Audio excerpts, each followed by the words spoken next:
Continuing with tools I'm using to animate, animbot has a couple of really simple yet elegant scripts that I love using.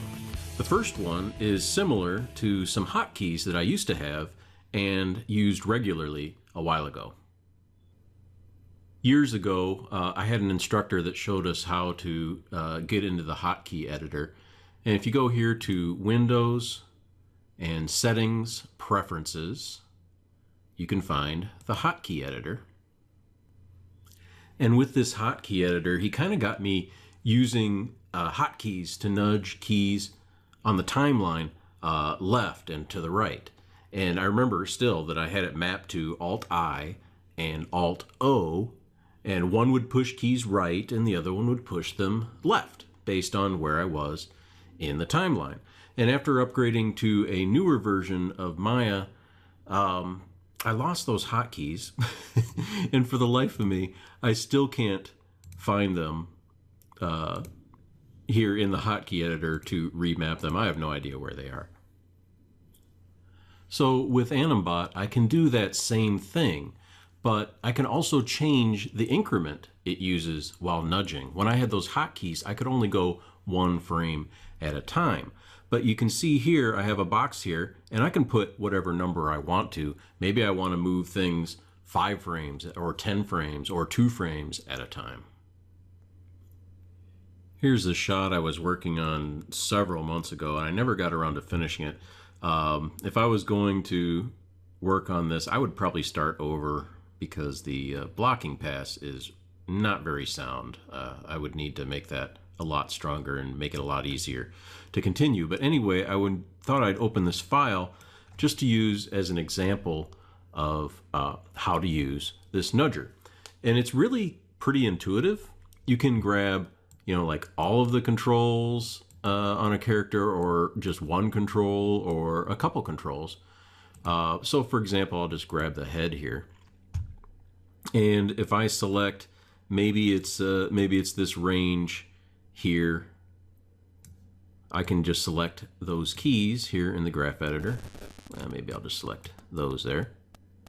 And I can use this nudger to nudge those keys left and right.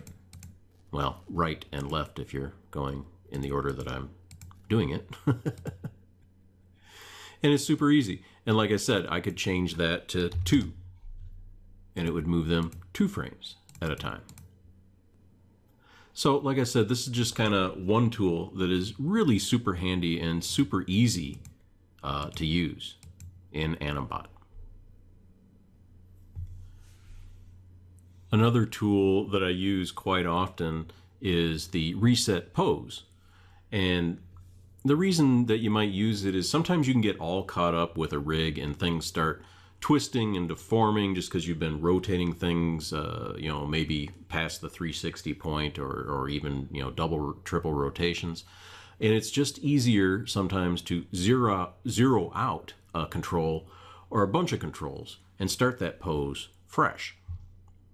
Now, you can grab a control or all the controls or whatever you want to do, and you can go to the channel box and start zeroing them out manually. But that gets really, really kind of cumbersome.